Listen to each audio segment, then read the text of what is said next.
Hello everyone, welcome back to Ramya's Kitchen Travel.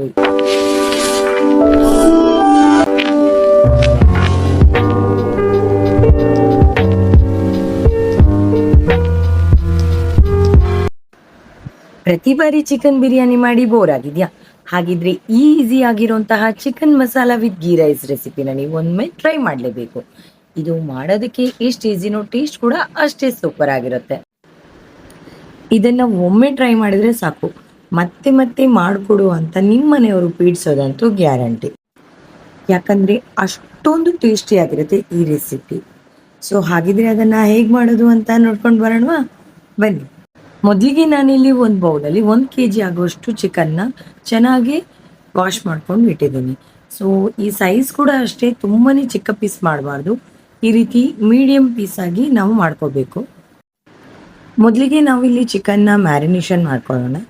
ಅದಕ್ಕೆ ನಾನಿಲ್ಲಿ 2 table spoon ಆಗೋಷ್ಟು chilli powder, ಹಾಗೆಯೇ 2 ಟೇಬಲ್ ಸ್ಪೂನ್ ಆಗೋಷ್ಟು ಕೊರಿಯಂಡರ್ ಪೌಡರ್, ಹಾಗೆ 1 ಟೇಬಲ್ ಸ್ಪೂನ್ ಆಗೋಷ್ಟು ಗರಂ ಮಸಾಲ, ಹಾಗೆಯೇ 1 ಚಿಟಿಕೆ ಅರಿಶಿನ, ಹಾಗೆಯೇ ರುಚಿಗೆ ತಕ್ಕಷ್ಟು ಉಪ್ಪು ಕೂಡ ಸೇರಿಸ್ಕೊಂಡು, ಹಾಗೆಯೇ ಒಂದು 1/2 ಕಪ್ ಆಗೋಷ್ಟು ನಾನಿಲ್ಲಿ ಗಟ್ಟಿ ಮೊಸರನ್ನ ಯೂಸ್ ಮಾಡ್ತಾ ಇದ್ದೀನಿ. ಸೊ ಇದನ್ನೆಲ್ಲ ಹಾಕ್ಕೊಂಡು ಚೆನ್ನಾಗಿ ಮಿಕ್ಸ್ ಮಾಡ್ಕೋಬೇಕು. ಒಂದ್ಸರಿ ಹೀಗೆ ಚೆನ್ನಾಗಿ ಮಿಕ್ಸ್ ಮಾಡ್ಕೊಂಡ್ಮೇಲೆ ಇದನ್ನು 1 ಗಂಟೆಗಳ ಕಾಲ ಮ್ಯಾರಿನೇಷನ್ ಮಾಡ್ಕೋಬೇಕು. ಅಲ್ಲಿವರೆಗೂ ನಾವು ಗ್ರೇವಿ ರೆಡಿ ಮಾಡೋಣ. ಇಲ್ಲಿ ನಾನು 4 ಆನಿಯನ್ನ ಹೀಗೆ ಸ್ಲೈಸ್ ಆಗಿ ಕಟ್ ಮಾಡ್ಕೊಂಡಿದ್ದೀನಿ. ಸೊ ಇದರಲ್ಲಿ 2 ಆನಿಯನ್ ಬಂದು ನಾನು ಡೀಪ್ ಫ್ರೈ ಮಾಡ್ತೀನಿ, ಹಾಗೆ 2 ಆನಿಯನ್ನ ಮಸಾಲಕ್ಕೆ ಹಾಕ್ತೀನಿ. ಹಾಗೆಯೇ 3 ಕಪ್ ಆಗೋಷ್ಟು ನಾನಿಲ್ಲಿ ಜೀರಾ ರೈಸ್ನ ಯೂಸ್ ಮಾಡ್ತಾ ಇದ್ದೀನಿ. ಇದನ್ನು ಚೆನ್ನಾಗಿ ತೊಳ್ಕೊಂಡು ಇದನ್ನು ನೆನೆಸೋಕ್ಕೆ ಬಿಡಿ. ಸೊ ನಾನಿಲ್ಲಿ ಮುಕ್ಕಾಲು ಗಂಟೆಯಷ್ಟು ನೆನೆಸೋಕ್ಕೆ ಇಡ್ತಾ ಇದ್ದೀನಿ.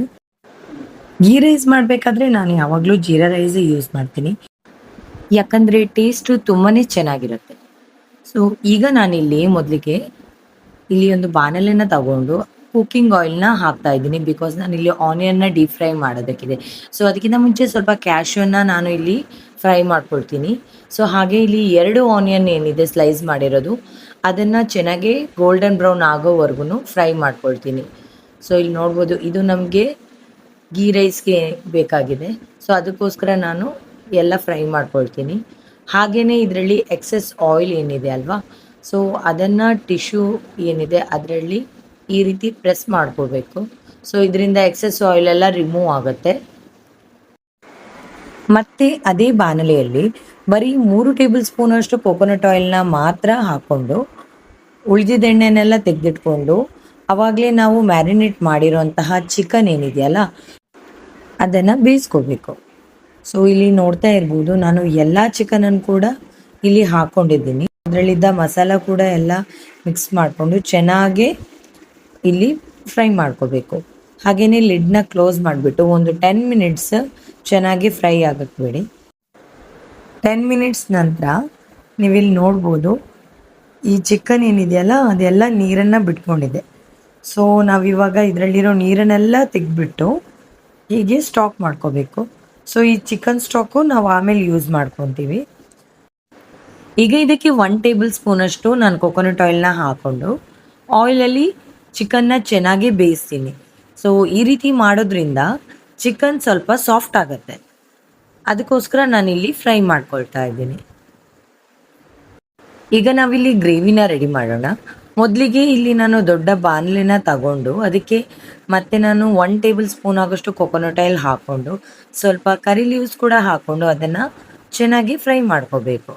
ಸೊ ಒಂದ್ಸರಿ ಕರಿ ಲೀವ್ಸ್ ಎಲ್ಲ ಚೆನ್ನಾಗಿ ಫ್ರೈ ಆದಮೇಲೆ ಅದಕ್ಕೆ ನಾವು ಆವಾಗಲೇ ಹೆಚ್ಚಿಟ್ಕೊಂಡಿದ್ವಲ್ಲ, ಸೊ ಅದರಲ್ಲಿ ಉಳಿದಿರೋಂತಹ 2 ಆನಿಯನ್ ಸ್ಲೈಸ್ನ ಇದ್ರ ಜೊತೆ ನಾವು ಹಾಕ್ಕೊಂಡು ಇದನ್ನು ಚೆನ್ನಾಗಿ ಮತ್ತೆ ಸ್ವಲ್ಪ ಮಿಕ್ಸ್ ಮಾಡ್ಕೋಬೇಕು.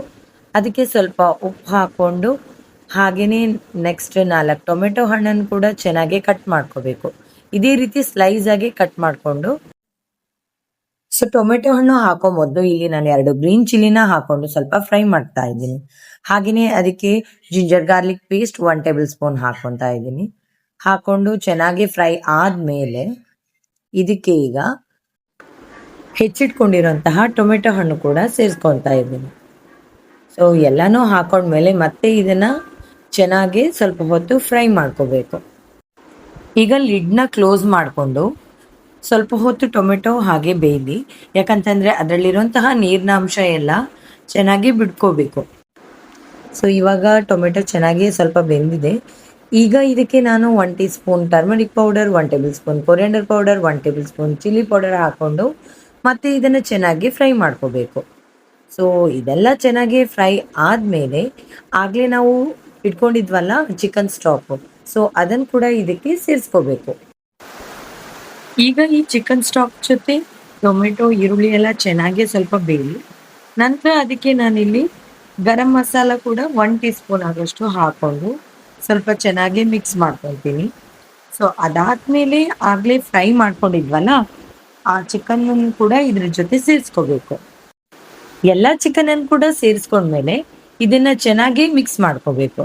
ಸೊ ಮಿಕ್ಸ್ ಮಾಡ್ಕೊಂಡ ನಂತರ ಅರ್ಧ ಕಪ್ ಆಗೋಷ್ಟು ನೀರನ್ನು ಕೂಡ ನಾನಿಲ್ಲಿ ಸೇರಿಸ್ಕೊತೀನಿ.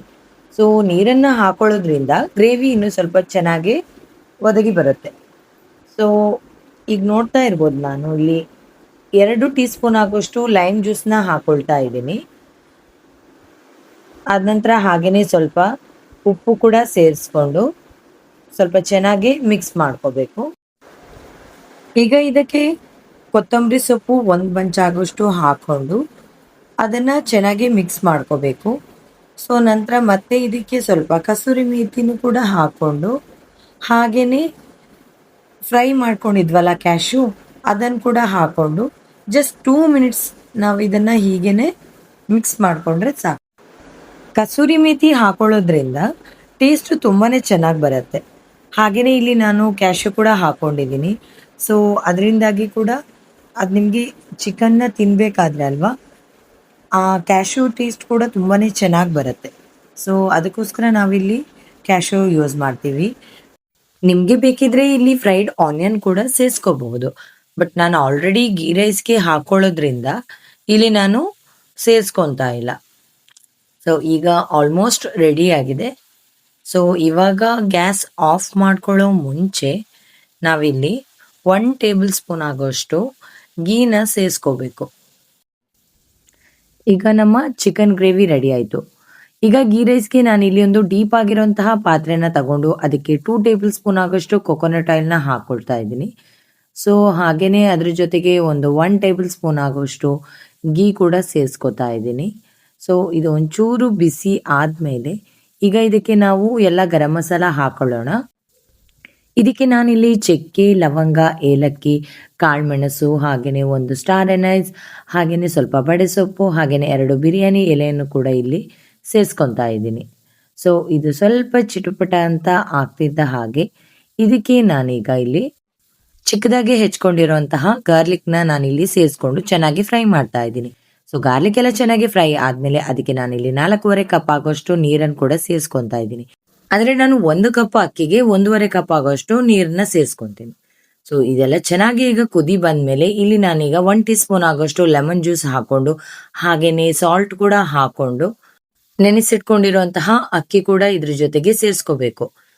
ನೆನ್ಪಿಟ್ಕೊಳ್ಳಿ, ಸಾಲ್ಟ್ ಯಾವ ರೀತಿ ಇರಬೇಕಂತಂದ್ರೆ, ಇವಾಗ ನಾವು ಸೀ ವಾಟರ್ ಯಾವ ರೀತಿ ಇರತ್ತಲ್ಲ ಖಡಕ್ಕಾಗಿ, ಆ ರೀತಿ ಇರಬೇಕು. ಆ ರೀತಿ ಇದ್ದಾಗಲೇ ಅದು ಅನ್ನದ ಜೊತೆಗೆ ತುಂಬಾನೇ ಚೆನ್ನಾಗಿ ಬೆರೆಯುತ್ತೆ. ಇಲ್ಲ ಅಂತಂದ್ರೆ ಮತ್ತೆ ನೀವು ಟೇಸ್ಟ್ ಮಾಡಬೇಕಾದ್ರೆ ಅನ್ನಕ್ಕೆ ಉಪ್ಪು ಕಡಿಮೆ ಅಂತ ಅನ್ಸ್ಬೋದು ನಿಮಗೆ. ಸೊ ಇವಾಗ ಆಲ್ಮೋಸ್ಟ್ ಇಲ್ಲಿ ಸ್ವಲ್ಪ ಬೆಂದಿದೆ ನೋಡಿ. ಸೊ ಈ ಟೈಮಲ್ಲಿ ನಾನೇನು ಮಾಡ್ತೀನಿ ಅಂತಂದರೆ ಇಲ್ಲಿ 2 ಟೇಬಲ್ ಸ್ಪೂನ್ ಆಗೋಷ್ಟು ಗ್ರೇಟೆಡ್ ಕ್ಯಾರೆಟ್ನ ಹಾಕ್ಕೊಳ್ತೀನಿ. ಸೊ ಇದು ಹಾಕೊಳ್ಳೋದ್ರಿಂದ ಸ್ವಲ್ಪ ಟೇಸ್ಟ್ ಡಿಫ್ರೆಂಟ್ ಆಗಿರುತ್ತೆ. ನಾನು ಯೂಶ್ವಲಿ ಯಾವಾಗಲೂ ಗೀ ರೈಸ್ ಮಾಡ್ಕೋಬೇಕಾದ್ರೆ ಈ ರೀತಿ ಕ್ಯಾರೆಟ್ನ ಗ್ರೇಟ್ ಮಾಡ್ಕೊಂಡು ಹಾಕ್ಕೊಳ್ತೀನಿ. ಸೊ ಇಲ್ಲಿ ನೋಡ್ಬೋದು ಆಲ್ಮೋಸ್ಟ್ ಒಂದು 90% ಅಷ್ಟು ರೈಸ್ ಬೆಂದಿದೆ. ಈಗ ರೈಸ್ನೆಲ್ಲ ಕರೆಕ್ಟಾಗಿ ಲೆವೆಲ್ ಮಾಡಿಕೊಂಡು ಇದಕ್ಕೆ ನಾನು ಇಲ್ಲಿ 1 ಟೇಬಲ್ ಸ್ಪೂನ್ ಆಗೋಷ್ಟು ತುಪ್ಪನ ಹಾಕ್ಕೊಂಡು ಹಾಗೆಯೇ ಫ್ರೈಡ್ ಆನಿಯನ್, ಹಾಗೆಯೇ ಫ್ರೈಡ್ ಕ್ಯಾಶು, ಹಾಗೆಯೇ ಹೆಚ್ಚಿಟ್ಕೊಂಡಿರುವಂತಹ ಕೊತ್ತಂಬರಿ ಸೊಪ್ಪು ಕೂಡ ಹಾಕ್ಕೊಂಡು ಲಿಡ್ನ ಕ್ಲೋಸ್ ಮಾಡಿಕೊಂಡು ಯಾವುದಾದ್ರೂ ಭಾರವಾದ ಐಟಮ್ನ ಇಡಬೇಕು. ನಾನಿಲ್ಲಿ ಕುಟ್ಟಣಿಗೆನ ಯೂಸ್ ಮಾಡಿದ್ದೀನಿ. ಸೊ 5 ನಿಮಿಷದ ನಂತರ ಇಲ್ಲಿ ನೋಡ್ತಾ ಇರ್ಬೋದು ನೀವು, ನಮ್ಮ ಗೀ ರೈಸ್ ರೆಡಿ ಆಗಿದೆ ನೋಡಿ. ಎಷ್ಟೊಂದು ಬಿಡಿಯಾಗಿ ಬಂದಿದೆ ಅಂತ ಹೇಳಿ. ಸೊ ಎಲ್ಲಿ ರೈಸು ಅಂಟ್ಕೊಳ್ತಾ ಇಲ್ಲ, ತುಂಬಾನೇ ಚೆನ್ನಾಗಿ ಬಂದಿದೆ. ಸೊ ಇದನ್ನ ಇವಾಗ ಸರ್ವಿಂಗ್ ಪ್ಲೇಟ್ಗೆ ಹಾಕೊಳ್ತಾ ಇದ್ದೀನಿ. ಆವಾಗಲೇ ಮಾಡಿರುವಂತಹ ಚಿಕನ್ ಗ್ರೀನ್ ಮಸಾಲಾನೂ ಹಾಕೊಂಡು, ಹಾಗೇನೆ ಇಲ್ಲಿ ರೈಸ್ನ ಹಾಕೊಂಡಿದ್ದೀನಿ. ಜೊತೆಗೆ ನಾನು ಇಲ್ಲಿ ಮಜ್ಜಿಗೆನೂ ಮಾಡ್ಕೊಂಡಿದ್ದೆ. ಸೊ ಜೊತೆಗೆ ತಿನ್ನಕ್ಕೆ ತುಂಬಾನೇ ಚೆನ್ನಾಗಿರುತ್ತೆ. ಇವಾಗ ಟೇಸ್ಟ್ ಮಾಡ್ಕೊಂಡು ಹೇಗ್ ಬಂದಿದೆ ಅಂತೇಳಿ ಹೇಳ್ತೀನಿ. ತುಂಬಾನೇ ಟೇಸ್ಟಿಯಾಗಿ ಬಂದಿದೆ. ನನ್ಗಂತೂ ಯಾವಾಗ ಈ ಪ್ಲೇಟ್ ನ ಖಾಲಿ ಮಾಡ್ತೀನಿ ಅಂತ ಅನಿಸ್ಬಿಟ್ಟಿದೆ. ನೀವು ಕೂಡ ನಿಮ್ಮ ಮನೇಲಿ ಟ್ರೈ ಮಾಡಿ. ನಿಜವಾಗ್ಲೂ ಹೇಳ್ತಾ ಇದೀನಿ, ತುಂಬಾನೇ ಸಖತ್ತಾಗಿ ಬಂದಿದೆ. ನೀವು ಒಂದ್ಸರಿ ಮಾಡಿದ್ರೆ ಮತ್ತೆ ಮತ್ತೆ ಇದೇ ರೆಸಿಪಿನ ಮಾಡ್ಕೊಂಡು ತಿನ್ನೋದಂತೂ ಗ್ಯಾರಂಟಿ. ನೀವೊಂದ್ಸರಿ ನಿಮ್ಮ ಮನೇಲಿ ಟ್ರೈ ಮಾಡ್ಬಿಟ್ಟು ಹೇಗ್ ಬಂತು ಅನ್ನೋದನ್ನ ನಂಗೆ ಕಾಮೆಂಟ್ ಅಲ್ಲಿ ತಿಳಿಸಿ. ಯಾರೆಲ್ಲ ನನ್ನ ಚಾನಲ್ ಇನ್ನು ಸಬ್ಸ್ಕ್ರೈಬ್ ಮಾಡಿಲ್ವೋ ಪ್ಲೀಸ್ ನನ್ನ ಚಾನಲ್ ನ ಸಬ್ಸ್ಕ್ರೈಬ್ ಮಾಡಿ, ಲೈಕ್ ಮಾಡಿ, ಹಾಗೂ ಇಷ್ಟ ಆದಲ್ಲಿ ಈ ರೆಸಿಪಿನ ಶೇರ್ ಮಾಡಿ. ಮತ್ತೆ ಹೊಸ ರೆಸಿಪಿ ಜೊತೆಗೆ ನಾನು ನಿಮ್ಗೆ ಸಿಗ್ತೀನಿ ಅಂತ ಹೇಳ್ತಾ, ಅಲ್ಲಿವರೆಗೂ love you all, take care, bye.